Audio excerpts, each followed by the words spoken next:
Y saludamos aquí sabiens a Xavi Cerro. Xavi, muy buenos días. Hoy te saluda la voz robotizada de tu compañero de radio, Ferran Prat. Buenos días. Hoy me gustaría a mí ser un robot y no estar lleno de mocos hasta las cejas, con el constipado que arrastro. Los virus informáticos son más llevaderos. ¿Sí? ¿Llevan códigos binarios incluidos? Bueno, pero al menos no moqueas, no tienes que estar pegado a un pañuelo y esa sensación de... Pero a ver, Xavi, ¿tú sabes qué son los mocos realmente? No Y no me vengas saberlo. que son cálculos algorítmicos, productos de un virus no informático que ha penetrado en tu cuerpo y que tu cuerpo reacciona para expulsarlo como pueda y ellos hábilmente van saltando de huésped en huésped a través de los tosidos, a través de los estornudos. Mejor borrarlos, más práctico. Xavi, no sé por dónde empezar, porque la verdad, compañero, amigo, analista, informático, químico, retomando un poco la actualidad y a tenor de lo que tratamos la semana pasada, oye, por cierto, vaya exitazo de audiencia y de comentarios cuando hablamos del día Z, si estamos preparados para el día después de un día Z y que pueden escuchar en nuestro canal de YouTube o en los podcasts correspondientes. Felicidades por la parte que te toca. Primera noticia, pero guay. Fantástico, me alegro. Para que veáis el caso que me hago, ¿eh? Bueno, esto suele pasar, ¿eh? Hombre, tú eres una persona muy ocupada. Bueno, A veces no es ocupada, francamente. Yo cuando vengo aquí a contaros, pues, a veces hechos, a veces noticias, a veces mis opiniones, y no creéis que tacho de soberbio, ¿no? Pero tampoco creéis que me importa mucho lo que... tanto ni las opiniones positivas ni negativas, ¿no? Yo creo que uno debe ser fiel a lo que hace y tampoco hay que dejarse llevar por que tu ego se alimente innecesariamente, ni tampoco, sobre todo, no dejarse desanimar, ¿no? Por aquellas personas que no comparten nuestras ideas. Lo que sí me gusta, pues que cause comentarios. Me da igual si son buenos o malos, pero si conseguimos que lo que aquí decimos, lo que está en nuestro canal de YouTube, genere debate, pues escucha, yo creo que es prueba realizada, ¿no? O sea, me siento muy, muy, muy satisfecho porque a fin de cuentas es lo que pretendemos aquí, ¿no? Es el discurso, el debate, el enfrentamiento de ideas lo que genera opinión y lo que genera precisamente ideas, que es lo que creo que en este mundo nos hacen falta muchas. Xavi, te voy a transmitir una pregunta que nos han hecho desde el otro lado del Océano Atlántico y me gustaría que me dieras tu opinión de todo lo que hay relacionado con la cumbre del cambio climático, pero parece ser que ha habido como un revulsivo, ¿no? Una implosión desde dentro. Greta Thunberg. Resulta que ha aparecido una fotografía de una chica antigua y que tiene absolutamente la misma cara. Más allá de que pueda ser un fotomontaje muy bien articulado, ¿podríamos estar hablando, quizás, y te transmito la pregunta, de una viajera en el tiempo? Xavi. En mi opinión, no. No, hay otras fotografías mucho más, digamos, misteriosas, donde se aprecian personas con posiciones, como esas famosas fotos, ¿no? Seguro si las habéis seguido por los canales, de gente que parece tener cámaras de fotos o móviles fuera de época por completo. Yo pienso que la aparición de un dispositivo tecnológico que está de esas, como sería como un OPART, ¿no? Un OPART en una película o en una fotografía, es bastante más misteriosa que no el hecho de encontrar dos personas con facciones muy, muy, muy similares. El genoma humano hace que nosotros vayamos heredando características de nuestros antecesores, por lo tanto, igual que las enfermedades hereditarias, desgraciadamente, pues se van heredando y saltan 2, 3 generaciones, 1, 5, obviamente, ciertos rasgos faciales, existe la posibilidad de que simplemente alguien se parezca a otra persona que haya vivido. Es decir, no creo que haya infinitos morfotipos faciales y que jamás en la historia de la humanidad encontremos dos personas que tengan la misma cara. De hecho, hoy día, si buscamos a dobles de famosos, ya encontramos personas con un parecido espectacular. Por lo tanto, no me parece en absoluto esto. Hablando de Greta, mira, hablábamos fuera de micro y ahora me vas a dejar, porque la has mencionado, lo siento, vamos a hablar de Greta y vamos a hacer un pequeño addendum o apéndice a lo de la semana pasada, ¿no? Hablábamos del cambio climático y yo me pronuncié pues de una forma muy contundente pensando que aquello era una farsa, ¿no? El papel de Greta, de esta chiquilla, que bueno, ya me pareció muy sorprendente la cara que tiene ella cuando digamos, en esta convención le ponen todo un grupo de indígenas a cantar delante, que cantan por el planeta Tierra, y ella pone una cara como de alucine total y absoluto. Para mí Greta, y sin desmerecer las ideas que defiende, mucho menos, ¿vale? Porque no vamos a desmerecer esas ideas que son quizás la única salvación del planeta, aunque muy improbable, y ya expliqué la semana pasada por qué. Para mí es un producto, para mí es un vamos a darle una bandera a estos desgraciados para que tengan esperanza. Y perdonad que lo diga así. Vamos a darle una bandera, un símbolo, una idea a toda esta banda de desgraciados que tenemos aquí explotados y machacados y contaminados para que se piensen que existe la esperanza. Pero vamos a darles un símbolo que sea totalmente inocuo e inofensivo para esos tíos que realmente son los que manejan los hilos. Retomando el ejemplo de los leones que hacíamos la semana pasada, donde los leones jóvenes hacían un meeting, un comité para decidir qué tenían que hacer los leones fuertes y los leones fuertes van a la suya, pues ahora esto me parece como que encima el símbolo de estos leones jóvenes sea un conejo, que es la comida del león. O sea, vamos a ver, o sea, tú no puedes poner como símbolo algo que es, digamos, inocuo para el sistema. Vamos a ir a una película que todo el mundo conoce, la de los Juegos del Hambre. En esa película de los Juegos del Hambre, ahora me ha venido a la cabeza, la señora esta, la del Mockingbird, esta, el sinsajo, ¿vale? Empieza siendo un símbolo de resistencia, pero luego obviamente ella encabeza una revolución armada y agresiva y destructiva, donde incluso las decisiones que se toman a lo largo de las películas pues son cuando menos cuestionables porque ponen en tela de juicio si el fin justifica los medios, y resulta que los dirigentes de la resistencia de los buenos son tan guays como el señor Snow, es decir, son igual de cabrones, perdóname la expresión. Bueno, Xavi, esto siempre ha sucedido. Toda revolución contra un sistema, podríamos decir, opresor, ha acabado la misma generación de la opresión, sea pacífica o ya más militarizada, en sus élites, sus personas que la encabezan, habiendo, pues lo que podríamos decir, decapitaciones, defenestraciones. Sí, no, los cambios lamentablemente en la historia de la humanidad no vienen por ideas en plan Mahatma Gandhi, lamentablemente, y pacíficas, con lo cual este símbolo pues me parece una construcción que les han dado al populacho, a las redes sociales, se le da una importancia exagerada cuando no es más que una más y totalmente inofensiva. Que defiende unas ideas, que estoy seguro que mucha más gente las defiende, pero que es consciente que es que no puedes cambiar nada. Entonces, no es la vía. Para mí no es la vía y me sentiría yo en su lugar, ojo, yo admiro a esta chica un montón por el valor que tiene, pero me sentiría ridículo haciendo lo que ella hace, sabiendo que soy nadie y que me dan pábulo simplemente por bueno, vosotros decid lo que queráis y te voy a dar tus 2 minutos de gloria para que estos se queden contentos y se crean que su voz se escucha. Entonces, eso es de lo que yo no participaría, de ese sistema. Yo quizás sería más que una película, pues eso, como 12 monos o algo por el estilo, ¿no? Ir un poco más a saco y reventarles el sistema desde dentro, ¿no? Decir, bueno, a lo mejor 2 accidentes más en centrales nucleares y la gente le da por decidir que ya no queremos más energía nuclear. ¿Y cuál es el coste? Unos cuantos millones de vidas. Y entonces volvemos a lo de siempre, ¿no? ¿El fin justifica los medios? ¿Quieres decir que se ha articulado muy bien al milímetro la creación de una figura en un momento determinado, con un patrón joven, femenino, con un mensaje muy bien quizás aprendido o no, para generar pues lo que estás tú diciendo? ¿Va por ahí la cosa? Yo creo que sirve para generar una contracorriente pacífica.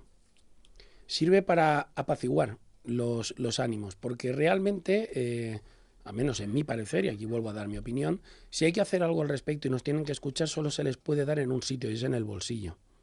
Y la única manera de darles en el bolsillo es, como ya la defenestrada Greenpeace, que se dedicaba a entorpecer y causar daños económicos, perjuicio económico, las operaciones antiecológicas del planeta, pues un pasito más. Y dirías, bueno, ¿tú qué eres? ¿Un terrorista ecológico? Bueno, tú lo puedes llamar terrorismo ecológico, pero yo cerrar permanentemente una fábrica que contamina el río de mi pueblo, demoliendo la chimenea y sin matar a nadie, no lo considero terrorismo ecológico, lo considero justicia divina. Entonces, obviamente aquí ya nos movemos en un terreno un poquito complicado, ¿no? Pero bueno, el ecoterrorismo es una cosa que existe que ahora mismo está muy acallado en los medios de comunicación, que no está lo suficientemente organizado y más que nada no tiene una repercusión importante porque no hay una sensibilización importante.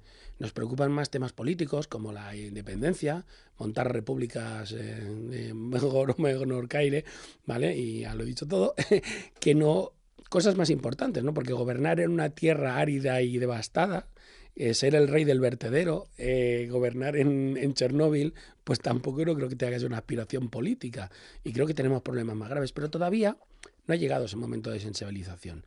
Y como no ha llegado, las élites quieren que no llegue. Y nos quieren tener ocupados con otro tipo de cuestiones, más de tipo político, económico, de digamos, de poder adquisitivo, de ciertas libertades o supuestas libertades personales, mientras que nos las recortan. Y realmente el que cada día más estamos viviendo sobre un montón de basura, eso no le preocupa a nadie. De hecho, todos los que son de los partidos verdes, entre los que se cuentan buenos amigos míos, aquí en el Principado mismo, son tildados normalmente de idealistas, de locos o de cosas por el estilo. Hasta que se ven las estadísticas y vemos pues, que, bueno, que la concentración de dioxinas o de ciertas sustancias en el aire generan enfermedades y generan problemas pulmonares y generan... Y todo porque no nos preocupamos de las políticas medioambientales. Entonces, ese tonito... conciliador, digamos, ¿cómo diría yo?, de convencimiento, de vamos a intentar infundir ideas en la gente, yo creo que se queda muy corto para lo que realmente se necesita, que es cambiar el modelo energético, como decíamos la semana pasada, e irnos a otra forma de energía limpia. Y a la fuerza, si hace falta. Y por ejemplo, Xavi, cuéntanos, según tu opinión, ¿por qué hay este despliegue mediático descomunal alrededor de Greta? Bueno, de Greta, y porque Greta va donde hay una cumbre. O sea, ya no solo alrededor de Greta, es alrededor de la cumbre. Televisión Española ha estado dando noticias diarias durante 2 semanas sobre el Congreso de Madrid, ¿vale? Hablando de nada, o sea, hablando de que se reúnen, que hablan cosas importantes. Entramos en la semana de decisiones, pero ¿qué es lo que ha salido realmente de ahí? ¿Algo importante? ¿Algún cambio radical? No, porque no estaban los leones grandes. Porque los únicos que tienen capacidad para hacerlo, China, Estados Unidos, Rusia, India, no estaban. Entonces, a mí lo que hagas tú... ¿Qué se ha hecho? ¿El numerito, pues? Totalmente, totalmente, para que la opinión pública se piense que nos preocupamos del tema. Pero si somos una escalera de vecinos y bajamos 20 bolsas de basura, de las cuales las 20 son tóxicas, y 2 vecinos deciden que van a reciclar, sí, es un pasito, está bien, pero no me pongas de titular grandes cambios en la escalera de vecinos, porque 18 vecinos siguen tirando la misma mierda al planeta. Entonces no has conseguido realmente nada que tenga un real impacto. Sí que tú estás empezando a hacer algo. Sí que los leones jóvenes a lo mejor están diciendo, oye, que a lo mejor eso no nos sale a cuenta, o nos sale más a cuenta políticamente posicionarnos como ecosostenibles, pero realmente el problema es global. Porque la bolsa de basura, la isla de bolsas de basura, la isla de plástico que flota en el Océano Pacífico, que podríamos ir tú y yo montarnos allí una buena urbanización de la extensión que tiene, esas bolsas son de todos y nos molestan a todos. No porque España o 20 países más tomen medidas, esa bolsa sigue estando allí porque esas bolsas salen de todas partes. Entonces no es una verdadera solución. Ni hay solución ni hay educación. No, yo no digo que no haya solución, sí que hay solución. Pero me momento... remito otra vez a las palabras aquellas de Keanu Reeves en el remake de Ultimátum a la Tierra. Solo cuando la humanidad se ve abocada al más absoluto desastre, tomamos medidas por pura supervivencia. Ojo, no penséis que es porque nos viene de repente una inspiración moral y ética que decimos, uy, esto hay que cambiarlo. No, es más que nada porque es o eso o al hoyo. Y entonces es cuando empezamos a cambiar. Pero ese concienciamiento, esa radicalización que mucha gente tiene por cuestiones políticas que yo considero nimias, como estados, banderas y símbolos, yo creo que habría que tener esa radicalización en la protección de nuestra tierra, de nuestro planeta, porque a fin de cuentas, a menos que seamos unos que hayamos decidido no traer ningún hijo a este mundo, por el hecho de no fastidiar a ningún otro ser vivo y que herede mis errores, si somos padres y tenemos hijos y queremos dejarles algo, escucha, o lo arreglamos o lo que les dejamos es, hola hijo, bienvenido, te acabas de heredar un vertedero, disfrutes en él. ahí yo creo que habría que radicalizarse. Por lo tanto, pues sí, todo lo que hay en torno a Greta, todo lo que hay en torno a esas reuniones, me parece simplemente un puro espectáculo de decir, que sepáis que nos preocupamos un montón por el medio ambiente, que sepáis que estamos muy preocupados, pero ¿habéis hecho algo? Porque aparte de el coche eléctrico, y que seguro que alguno habrá pensado en la cabeza, no, pero es que han puesto el coche eléctrico. El coche eléctrico, cuando Tesla, el señor Elon Musk, que sus primeros coches eléctricos le dicen que está como una regadera. Las grandes marcas dicen, tú estás pirado. Hasta que de repente ven que las cosas de ese tío medio funcionan.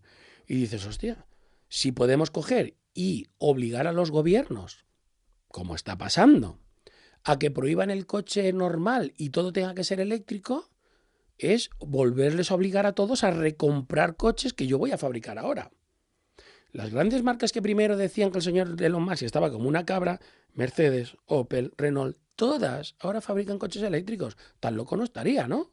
Cuando todos ahora fabrican coches eléctricos. ¿Pero por qué ahora fabrican coches eléctricos?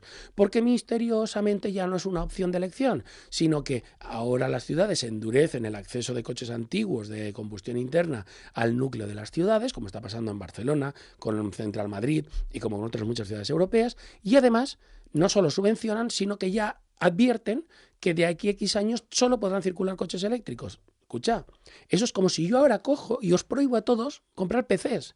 Y todo el mundo tiene que ir con Apple, porque yo lo digo. Eso es un monopolio estatal, señores. Porque la energía eléctrica, dirás, es que el coche eléctrico es verde. Y yo digo, sí, correcto. El coche eléctrico no emite emisiones. Sí, correcto. Pero ¿y de dónde sale la electricidad con la que cargamos el coche eléctrico? Porque si sube la demanda de electricidad y no genero renovables, lo que abro es abrir otra central nuclear. Prefiero un coche de combustión interna a una central nuclear detrás de la puerta de mi casa. Y después hay una cosa, si el kilovatio de luz ya es carísimo, ¿a cuánto se pagará el kilovatio de luz cuando ya no exista el coche de combustión basada en hidrocarburos? ¿A cuánto se pagará? Bueno, es otro negocio que tiene muy buenos auguros de prosperar enormemente, la venta de electricidad. Entonces, claro, si encima tenemos, como ha pasado por muchos países de Europa, que primero se promovió la autoproducción de electricidad con paneles solares y luego, viendo que eso era una tecnología factible, se fiscaliza y se le pone precio al sol, que no es de nadie, y aquel que produce electricidad tiene que pagar impuestos como si fuera un productor, lo siguiente es cobrarnos por el aire que respiramos, ¿no? Aquí es donde realmente yo creo que la gente se debería concienciar y al político que intenta ponerle un precio al sol. Si yo tengo células fotovoltaicas, que es una cosa que puedo comprar, y me puedo generar mi propia electricidad, al que intente ponerle un precio lo cuelgo de santa sea la parte. Pero no, lo hemos aceptado. Lo hemos aceptado sin decir nada, sin pasar nada, al menos hablo del caso de España. ¿Por qué? Porque se nos meten otros problemas en la cabeza que parecen más importantes.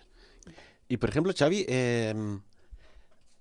¿qué problema hay para que una persona pueda tener autoconsumo, por ejemplo, de electricidad, que se puede hacer en el balcón de su casa, su huerto urbano, de que el agua de la ducha se pueda reaprovechar para llenar la cisterna del váter para cuando se hace lo que se hace?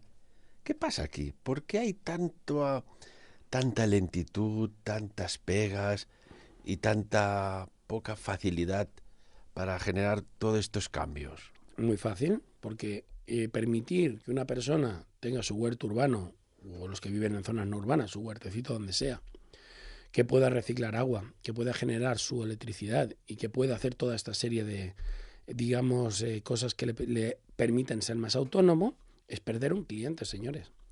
Y el capitalismo necesita clientes. El Estado necesita que consumas, necesita ponerle impuesto a todo lo que hacemos. ¿Dónde está el sostén del sistema actual si una persona se genera su propia electricidad, su propia comida y llega un momento que no necesitan ir a trabajar porque tiene todo lo básico cubierto? ¿De qué me sirve? ¿Dónde se me va a mí el país? ¿Dónde se me va a mí? ¿Cómo mantengo yo el Estado, los grandes gastos y a los grandes políticos si la gente ya no consume porque se autoprovee de todo lo necesario? ¿Entendéis que no les interesa? Que obviamente para mantener su estatus, para que el establishment, para todos los ricos, los clubes Bilderberg, las grandes asociaciones de fortunas, se mantengan con el estatus de poder y riqueza que tienen, necesitan que todos, sin excepción, seamos consumidores. y consumidores de todo lo que se nos pueda cobrar. Hemos hablado muchas veces de que Tesla no le fue bien lo del tema de la torre Wandercliff por el tema de que no podían ponerle el contador, y cuando dijo, no, pero es que los aparatos, las baterías se pueden cargar y encender a distancia, como ahora nos quieren vender, ¿no?, los cargadores de inducción. Eso es un invento del señor Tesla, ¿vale? Él encendía bombillas a 20 y pico kilómetros de distancia, utilizando la Tierra como conductor. Y claro, le dijeron sus patrocinadores, pero ¿y dónde le ponemos el contador? No, tú estás loco. Fuera, esto no conviene. Largo. Este es el mayor ejemplo que hemos tenido en la historia. Con cualquier otra cosa que vaya encaminado a lo mismo, es lo mismo, o sea, sigue siendo lo mismo. Y si podemos inventar la manera de ponerle un contador a algo, se la ponemos. Como es el tema de la producción solar en España, que la tienes fiscalizada. Eso es absurdo. O sea, que yo cojo de la luz del sol y tú me la quieres cobrar. ¿Pero cuándo? ¿Desde cuándo eres tú propietario del sol? Lo siguiente será el aire, luego será ¿qué? Y nosotros ahí, aguantando. A ver, yo a esto, nos vamos a la época romana, ¿vale? Hace 1000 años. Y le explicas a un tío que otro te va a cobrar por salir a tomar el sol y nos dice que estamos locos, que estamos atontados. Y ellos eran más tontos que nosotros, pero tenían unas cosas muy claras. Lo que da la tierra es del hombre. Y nadie le puede poner precio si yo me lo trabajo o yo lo consigo. Eso parece ser que en nuestro siglo no está tan claro. Y por ejemplo, Xavi, salió recientemente una información que ha dejado prácticamente perplejo a los españoles y por ende a la resta del planeta. ¿Cómo puede ser que España use 40.000 coches oficiales frente a tan solo 412 coches en Estados Unidos de América? Bueno, porque los americanos no son latinos, no son mediterráneos y no tienen una larguísima tradición de corrupción como tienen los países mediterráneos. Yo creo que con eso lo explico absolutamente todo, ¿vale?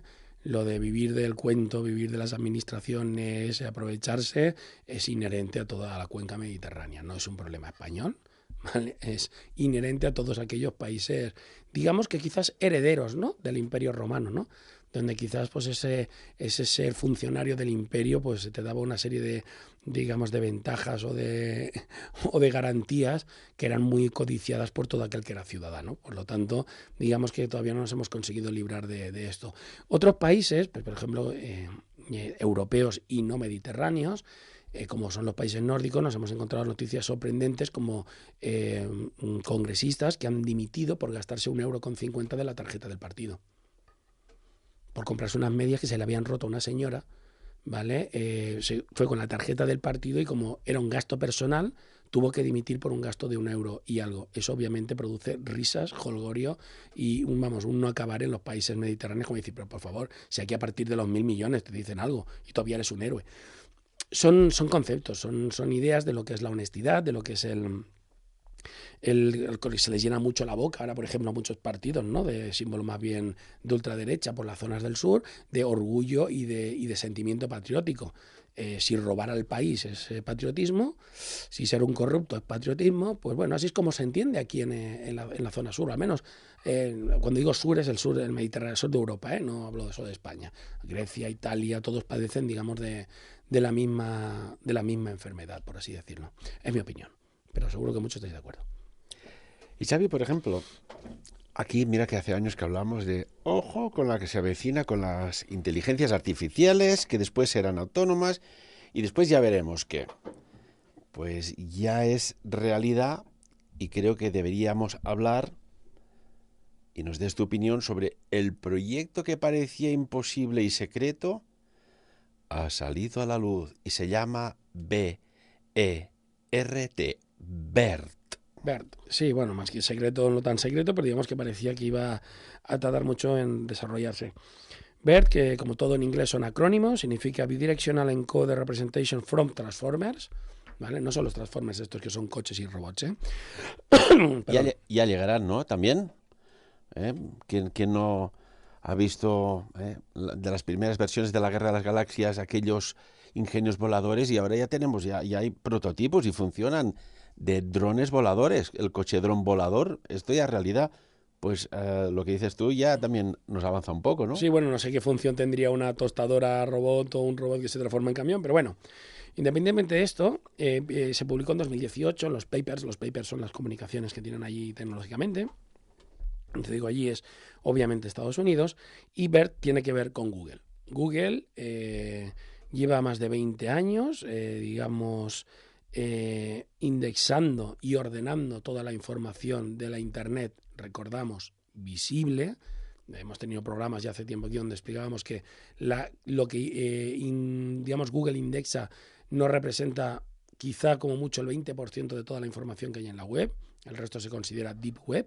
Y no deep web porque sea oscuro, sucio y chungo, que también lo hay, sino porque son redes internas, privadas, de empresas, de universidades, la red que nos montamos nosotros en casa con nuestros discos duros de nuestras fotos. Eso se considera que está en Internet, técnicamente, pero no está indexado porque nadie puede buscar las fotos, de mi verano en Internet. Yo las tengo en mis discos duros, yo puedo acceder a ellas a través de Internet, con las aplicaciones del móvil y demás, pero eso no está indexado.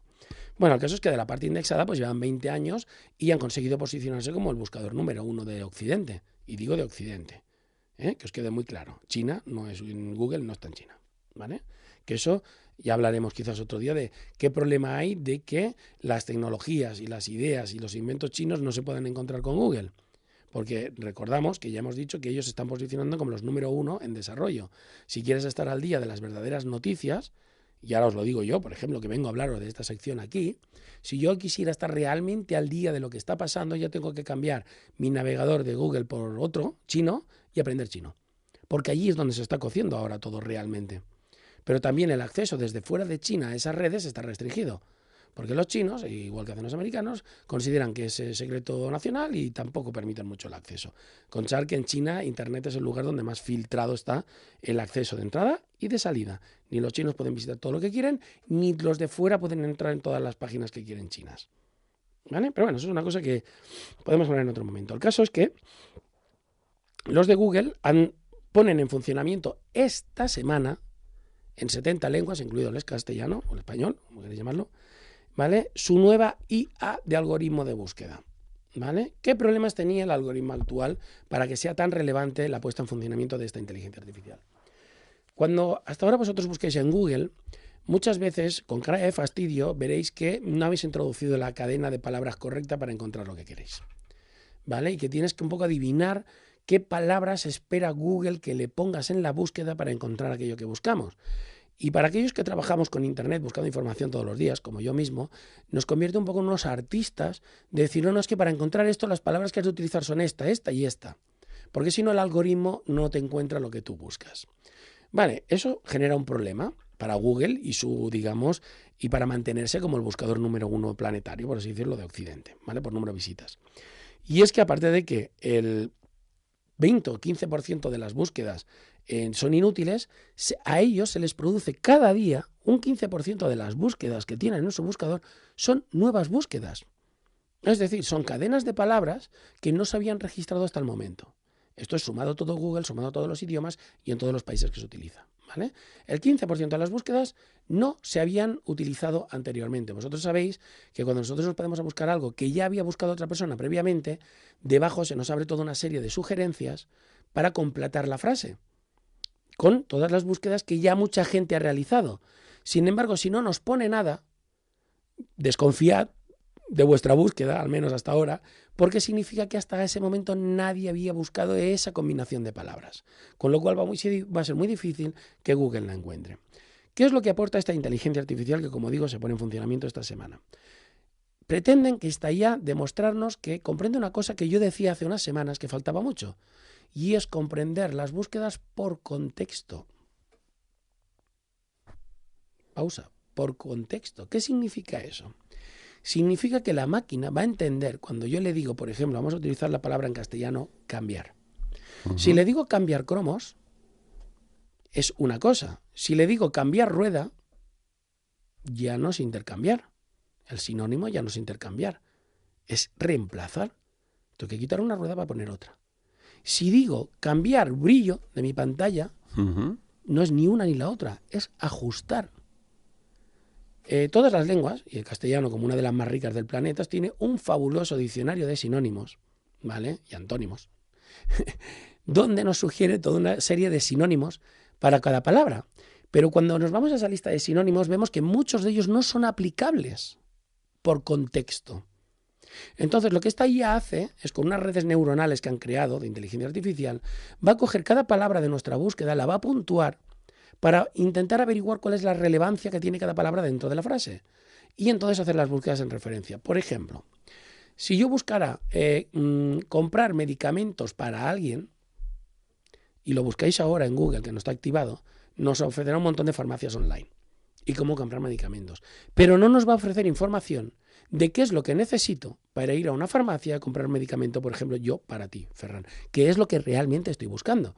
¿Qué necesito para ir a comprar un medicamento en tu nombre? Y a lo mejor necesito pues, una autorización, la receta, lo que sea.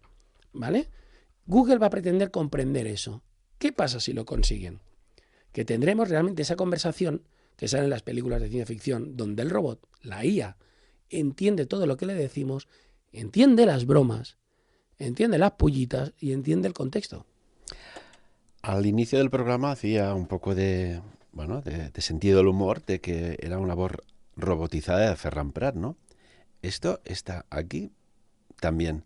Se está trabajando para imitar a la perfección expresiones de determinadas personas. ¿Hasta qué punto, Xavi, estos procesadores, estos algoritmos complejos puedan llegar a imitar, por ejemplo, nuestra voz o la de cualquiera y puedan ser motivo de conversa, delegando, decir, como que sé de qué vamos a hablar, habla tú por mí. Esto puede llegar, pero puede llegar lo contrario, de que se usurpe tu voz para crear una conversa falsa con una finalidad X. Imagínate una conversa entre dos mandatarios, Putin y Trump, de forma algorítmica y de forma, podríamos decir, un tanto extraña. Es decir, basada en esta tecnología. Bueno, a ver, podría ser, ¿dónde llegaría? No lo sé. Obviamente la tecnología nos ofrece muchas incógnitas. Lo que sí que está claro es de que si las máquinas entienden el contexto en el que se dicen las cosas, el siguiente paso lógico ya no es solo por contexto, sino también entender la intencionalidad o la emoción, ¿no? que se transmite. Yo ahora me ha venido a la mente un episodio de Los Simpson muy, muy antiguo, ¿vale? Que me hizo mucha gracia, ¿no? Que viene a hablar precisamente del que no te puedes tomar las palabras de forma literal, ¿no? En ese episodio, Lisa se enfada con su hermano Bart, y Bart, con toda su inocencia y desparpajo, le pregunta a su hermana, ¿te pasa algo? Y dice, no me pasa nada. Y él se va tan tranquilo, silbando. Y entonces su padre lo intercepta y dice, nene, tienes un problema. Dice, cuando una mujer te dice que no pasa nada, es que hay un problema. Cuando te dice tenemos que hablar, es que todo va mal, con esa grandilocuencia, ¿no?, que hacía Homer Simpson. Obviamente no me quedo con la parte, ¿no?, digamos, de mitificación y digamos, de generalización de las mujeres, sino como que le decía a su hijo de que no entendía el sentido de la palabra nada, que precisamente significaba lo contrario de lo que textualmente significa la palabra. Cuando las máquinas lleguen a ese extremo, a ese punto de entender el contexto, vamos a tener un problema. ¿Por qué? Y te diré por una cosa muy sencilla, Ferran. Sí que es cierto que para la comunicación humano-máquina, ¿vale?, es muy importante que la máquina entienda nuestras intenciones, ¿vale?, que entienda un poco el cariz a lo mejor de urgencia que tenemos en una orden, que entienda ciertos matices. Yo le digo, puede coger a un niño y decirle, anda, va, acompáñalo, de un tono paternalista, cariñoso, afectuoso. También puede decir, anda, acompáñalo, y es limítate a llevarlo al sitio, ¿vale? No hace falta que le des conversación. Entonces, esos matices, sí que es cierto que la máquina le va a facilitar relacionarse con nosotros, pero también le va a facilitar equivocarse. Porque ¿cuándo no nos ha pasado a los seres humanos que no entendemos el tono con el que se nos dicen las cosas? Y un tercero nos dice, pero ¿no has visto cómo te ha dicho eso? Si nosotros mismos no somos capaces, porque es tan delicado, tan complejo y tan sutil el hecho de interpretar, digamos, las diferentes, digamos, emociones o conceptos subyacentes en la forma de pronunciar una palabra, una frase, a la máquina la única que quizás podemos hacer es confundirla más. Entonces, ¿hay que desarrollar el hecho de que la máquina entiende todos estos entresijos del lenguaje humano?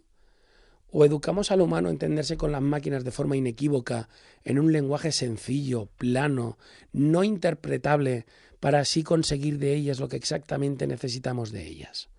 Porque claro, ¿cuántas veces no nos ha pasado que le decimos a una persona algo y resulta que hace lo contrario o no lo que esperábamos y tenemos que darle explicaciones. No, hombre, pero cuando te he dicho esto yo quería decir que...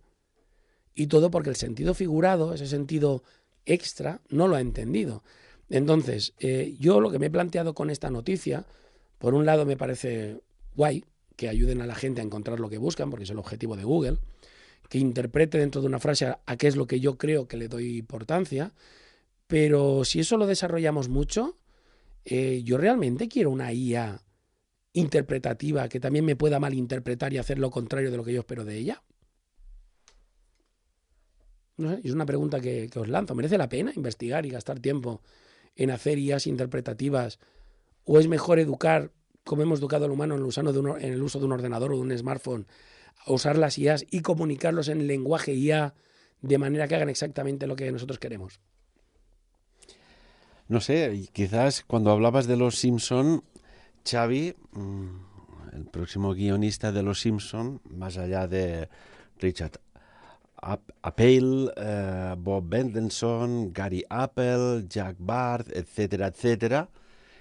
Fíjate tú que no sea una IA la que escriba los guiones, porque hay cosas curiosas en esto. Hay como genios predictivos que a través de dibujos nos dan y lanzan mensajes, ¿no? Tan asombrosos como, por ejemplo, había un capítulo de Los Simpson en el que Bart, Nelson, Milhouse y Ralph tienen su propio grupo de música y en un videoclip se ve cómo lanzan bombas sobre un país árabe desconocido. Pero lo que nadie podía esperar es que en el coche de los soldados atacados pudiera verse la misma bandera utilizada en la actualidad por la oposición rebelde, miliciana rebelde siria. Claro, este capítulo salió en el 2001. Era un país en paz, tranquilo, que no había conflicto alguno. ¿Cómo puede ser esto? Incluso desde la televisión egipcia en su momento se dijo que el mundo era una conspiración global y que de forma muy extraña se lanzaban mensajes advirtiendo de lo que sucedería en un futuro. ¿Qué opinas? Hombre, yo creo que... A ver, realmente no creo que haya un control 100% Matrix, es decir, donde todo esté programado y no dé lugar a salirse del programa ni a eventos no previstos, pero que digamos que el mundo global tiene muy claro que las líneas sobre las que quiere gobernar el planeta y donde lo quiere dirigir, eso sí que yo creo, yo al menos personalmente lo tengo muy claro, ¿no? Y la necesidad de conflictos periódicos y la necesidad digamos, de desviar la atención, ¿no?, de lo importante. Ahora salía la noticia, yo te digo, a mí me hace mucha gracia porque hay ciertas noticias que se le da mucho énfasis, ¿vale?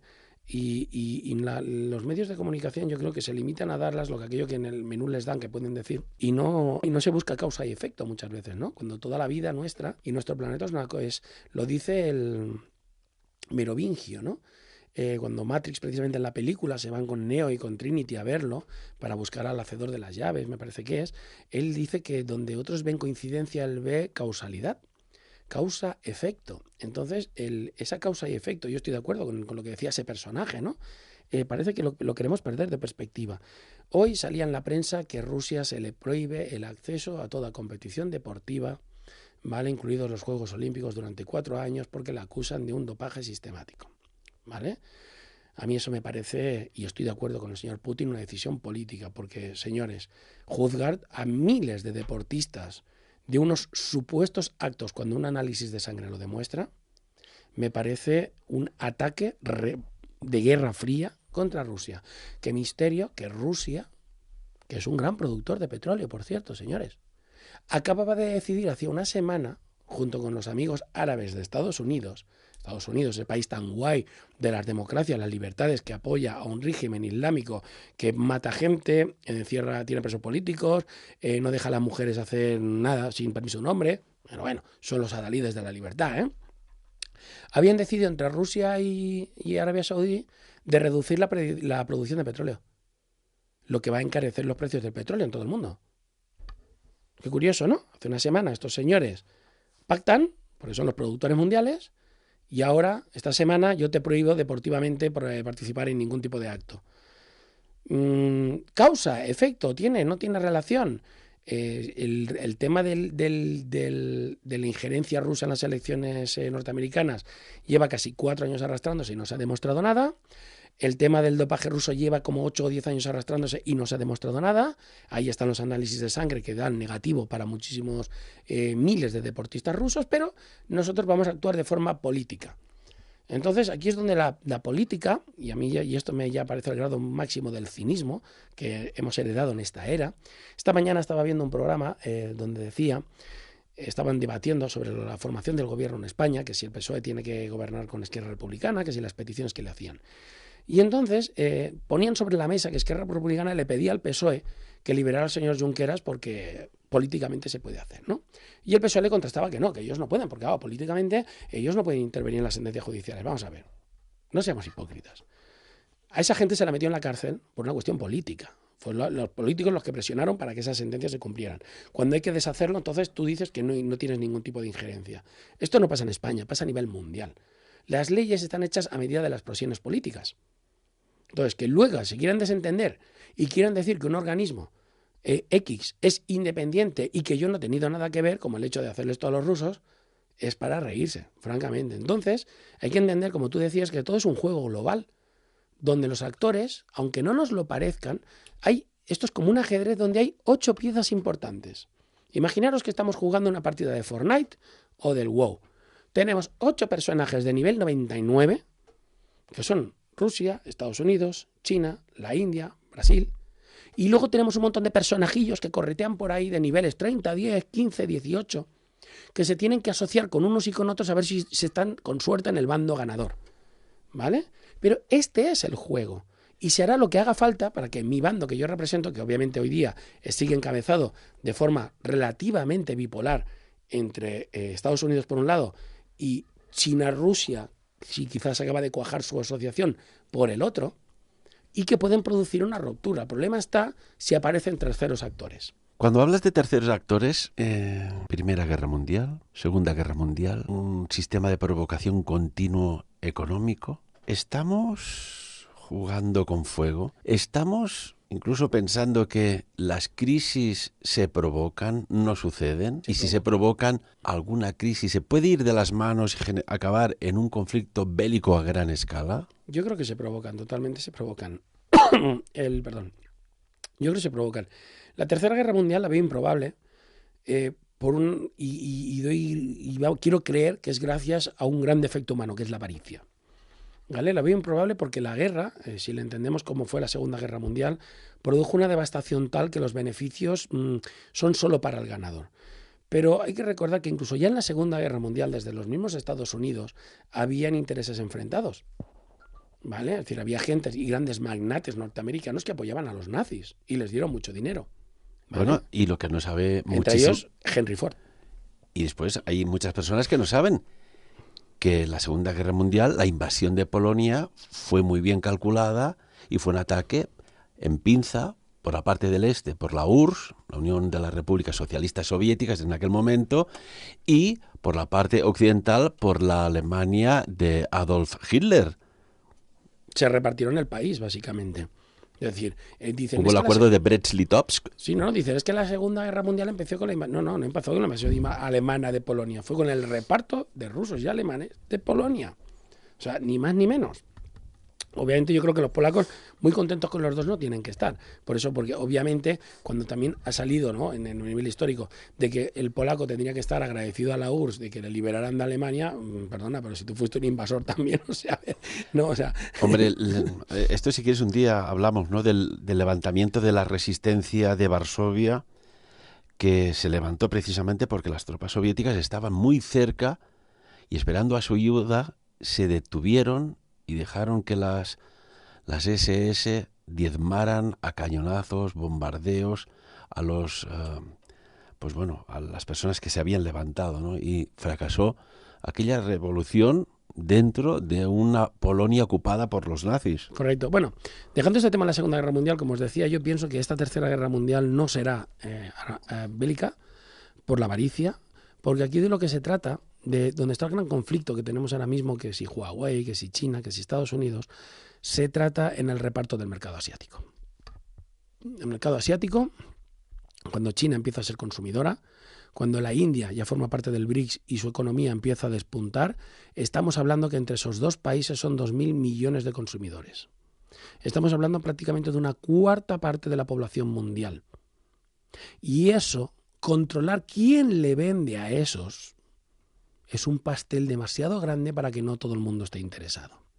Y por eso, obviamente, estas guerrillas de aranceles, que si era tu producto, que si era mi producto, pero si hemos de comparar el potencial del mercado asiático respecto al potencial del mercado norteamericano, que está inundado de productos, ¿vale? ¿Quién tiene la sartén por el mango? ¿Quién tiene las de ganar? Porque a China ya le va bien decir, ¿no quieres trabajar conmigo? No pasa nada. Lo que sí puede pasar, y eso sí que es, aquí hago mi vaticinio, es un cierre de los mercados, para mí. Cierre de los mercados y del espacio de Internet que lo acompañará. Dependiendo en qué zona geográfica vivamos del planeta, tendremos acceso a unos recursos u a otros y acceso a una información u otra porque estaremos confinados en ciertas áreas de Internet diferentes. Y China ha demostrado que puede blindar su país respecto a lo que se puede y no puede acceder dentro de su país. Entonces, si eso sucediese, se da un panorama muy así, muy cyberpunk, ¿no? donde los países o zonas de influencia pueden llegar a tener estilos de vida, ideologías, tecnologías muy diferentes de otras zonas, más o menos favorecidas por ese cierre de mercados. ¿Y qué opinas, Xavi, sobre un experto militar ruso que dice incluso dónde podría empezar la escalada, la tensión que desencadenaría una posible tercera guerra mundial? Y apunta este experto militar ruso en Irán.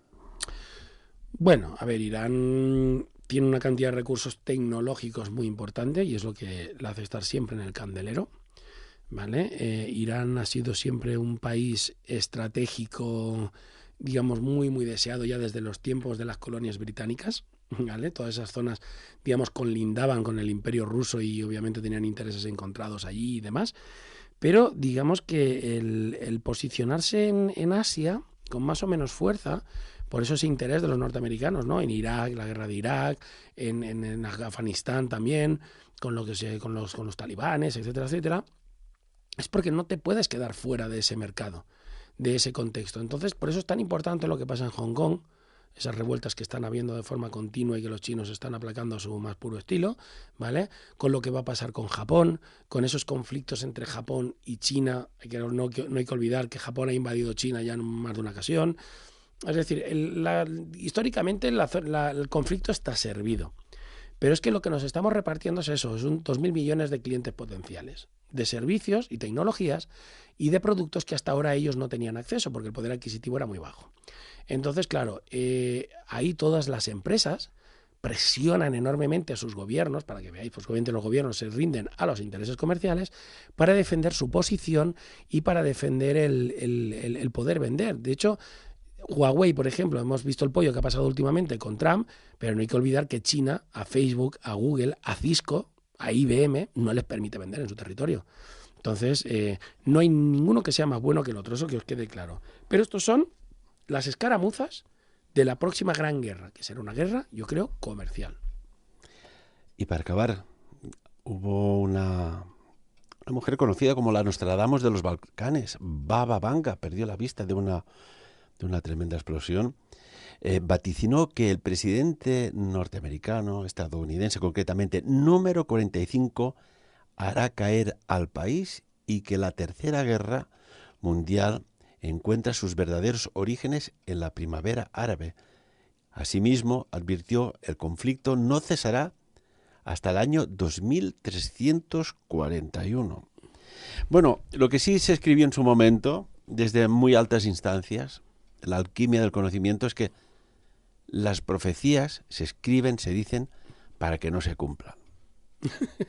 Hombre, si creemos en el destino y creemos en ellas, hemos de hacer todo lo posible de no ser buena para que no se cumpla, desde luego.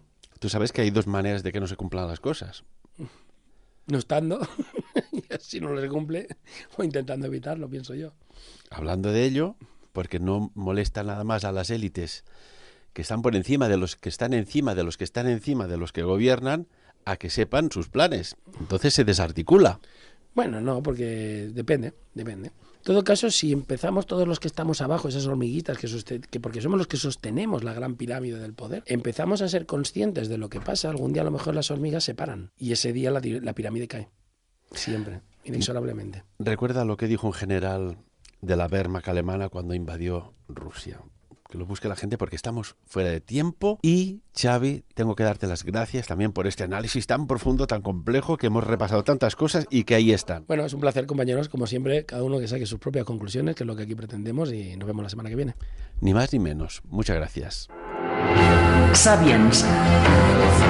Dirigit i presentat per Ferran Prat.